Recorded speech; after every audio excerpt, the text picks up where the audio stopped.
미국 증시의 생생한 소식을 전해드리는 특파원 라이브 시간입니다. 오늘은 김재환 아티스캐피탈 대표 연결해서 자세한 현지 상황 들어보겠습니다. 대표님 안녕하세요. 네, 안녕하십니까.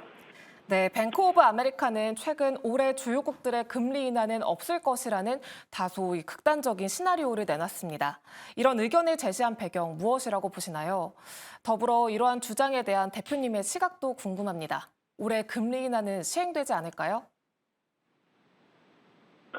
네, 일단 뭐 말씀하신 것처럼 뭐 극단적인 시나리오인데, 그러니까 지금 뭐 한국은 어떨지 모르지만 미국 같은 경우도 여기서도 이제 어떻게 보면은 약간 좀뭐 관심을 끌기 위해서 이제 이슈몰이를 하는 케이스가 상당히 많습니다. 그래서 이제 보통 같은 경우도 뭐 장이 뭐 많이 떨어졌을 때는 이제 갑자기 오른다는 사람이 많이 나오거나, 또 장이 마찬가지로 이제 뭐 또 많이 떨어졌을 때는 또 이제 올랐을 때는 떨어진다는 사람이 나오는 것처럼 전체적으로 좀 상반된 분위기가 많이 이제 조성되고 있습니다. 근데 지금 말씀하신 것처럼 이 뱅크 오브 아메리카에서 이제 애널리스트가 그렇게 얘기했다고 하면은 지금 이제 한국과 달리 미국에서는 증권 전문 채널이 딱 세 개밖에 없습니다. 그러니까 채널 자체가 세 개밖에 없는데, 지금 이제 그렇게 이 주장한 것들 예를 들어서 이제 그런 애널리스트 같은 경우가 얘기한 거가 거의 묻혀버리는 거예요. 그러니까 한마디로 제가 그걸 또 마찬가지로 찾아서 보니까 있는 거지, 거의 묻혀버리고 거기에 대해서는 거론조차가 되지 않고 있는데, 일단 지금 전체적으로 봤을 때는 이 3월 달 금리 인하 가능성 같은 경우는 여전히 지금 55%입니다. 그러니까 지난 주만 하더라도 무려 70%였었는데, 지금 최근 들어서 경제 지표들이 상당히 잘 나왔습니다. 그러니까 어제 같은 경우도 뭐 12월 소매 판매 지수가 예상보다 훨씬 더 증가를 했고, 또 그리고 이제 오늘 발표된 또 신규 실업수당 청구 건수 같은 경우도 지금 3주 연속 감소세를 유지하니까 고용시장이 여전히 탄탄하다는 걸 보여주고 있습니다. 그러면 경기는, 소비는 위축되지 않고 계속 늘어나고 있는 거고, 또 고용시장은 탄탄하기 때문에 어떻게 보면은 이 경제 자체가 뭐 연착륙이 아니라 뭐 노을랜딩이 될 가능성도 있다, 이렇게 보는 거기 때문에 어떻게 보면은 또 인플레이션을 잡히고 있으니까 이제 금리 인하가 예상보다 좀 적게 될 수 있다고 하는데, 기존의 그 지난달에 이제 FOMC 금리 미팅에서 이제 파월 의장이 기자회견을 진행했을 때만 하더라도 이 어떻게 보면은 이제 최소 한 올해 들어서 한 6번 정도의 금리 인하가 있을 거라고 미리, 어떻게 보면 미리부터 한마디로 좀 확대 해석이 됐던 게 상당히 많았던 거죠. 이제 그렇기 때문에 그런 경우도 마찬가지로 3월 달 같은 경우가 금리 인하될 가능성이 무려 그 당시는 83%까지 치솟았습니다. 이제 그랬던 거가 지금은 오늘 같은 경우가 55%니까 상당히 많이 축소한 거죠. 떨어졌다는 얘기죠. 그럼에도 불구하고 올해 말에 최종 금리가 4.6% 정도를 예상하고 있기 때문에 최소한 3번 정도의 금리 인하가 될 거는 뭐 당연히 예상하고 있는 겁니다. 네, 다음 주에는 주요 빅테크의 실적 공개와 PC 가격 지수 발표 등 이 굵직한 경제 이벤트가 예정되어 있는데요. 미리 체크해야 할 시장의 변수와 또 주목해야 할 미국의 특징주 어떤 게 있을까요?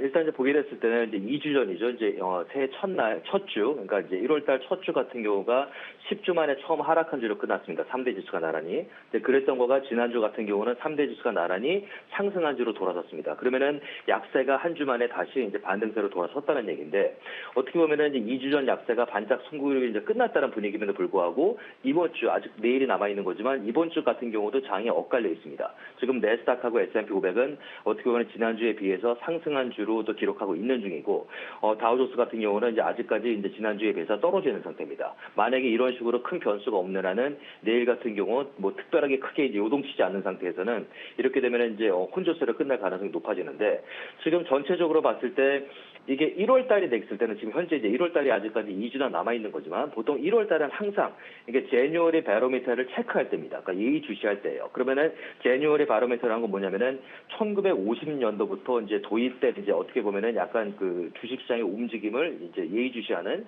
이제 판가름하나 척도라고 볼 수 있는데, 지금 이 제뉴얼리 바로미터 같은 경우는 85%의 적중률이 있습니다. 그럼 간단하게 설명드리면 뭐냐면은 1월 달에 3대 지수가 다 상승한 달로 마무리하게 됐을 때는 그 해에는 주식시장이 올라간다. 이게 85%의 적중률이 있다는 얘기죠. 또 반대로 1월 달에 3대 지수가 다 떨어졌을 때는 그 해 같은 경우는 3대 지수가 나란히 하락한 해로 끝날 가능성이 높다는 얘기입니다. 그럼 한 예를 들어서 2022년도 1월 달 같은 경우 완전히 주식시장 3대 지수가 완전히 다 초토화가 돼버리면서 그때는 100년 역사상 최악의 1월 달로 기록이 됐습니다. 2022년 1월 달에. 그 당시에 또 그러면서 2022년 같은 경우는 주식시장이 금융위기 때 이후니까 14년 만에 가장 크게 떨어진 최악의 해로 이제 마무리했습니다. 그랬던 거가 작년 2023년도 1월 달에는 다우지수가 2.8% 상승했습니다. 거기다 이제 S&P 500 같은 경우는 6.1%를 올랐고 내스닥은 10.6%를 폭등했습니다. 그러면은 3대 지수가 나란히 다 작년 1월 달을 상승한 달로 마무리했다는 얘기입니다. 그리고 이제 여러분들 다 아시는 것처럼 작년 같은 경우 주식시장이 완전히 폭등을 거듭했기 때문에 내스닥은 43%를 폭등했고 S&P 500도 24%를 오르고 뒤처진 다우존스까지도 13%를 올랐기 때문에 작년은 엄청나게 좋은 해로 끝났다는 얘기죠. 그렇지만 오늘까지 이제 어떻게 보면 이제 1월 달 들어서 오늘까지 봤을 때는 현재까지 다우존스가 한 0.6% 정도가 떨어져 있는 상태입니다. 거기에 비해서 내스닥하고 S&P 500은 각각 0.2%, 0.1%가 이제 올라 있는 상태예요. 그럼 아직까지도 1월 달에 끝나려면 2주가 더 남아 있는 거지만 이 2주 안에 3대 지수가 나란히 상승한 달로 마무리하느냐 아니면 하락한 달로 마무리하느냐에 따라서 또 올해 안에 주식시장이 이제 하락하거나 상승한 해로 끝날 가능성이 좀 더 높다는 얘기죠.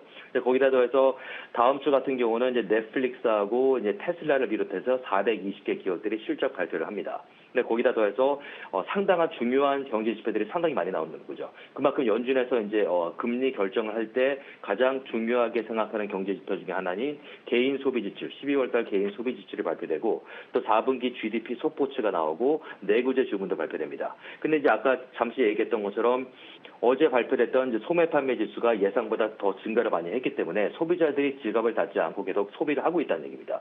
거기다 더해서 다음 주에 내구재 주문까지도 좋게 나온다고 하면은 마찬가지로 경기가 아직까지 탄탄하다고 볼 수 있는 거죠. 그리고 내구재 주문 같은 경우는 일단 예상치는 0.5% 증가를 예상하고 있습니다. 이렇게 되면 지난달에 무려 5.4%가 폭등했을 때에 비하면은 10분의 1 수준밖에 안 되는 거지만 어쨌든 0.5% 증가를 예상하고 있는 상태입니다.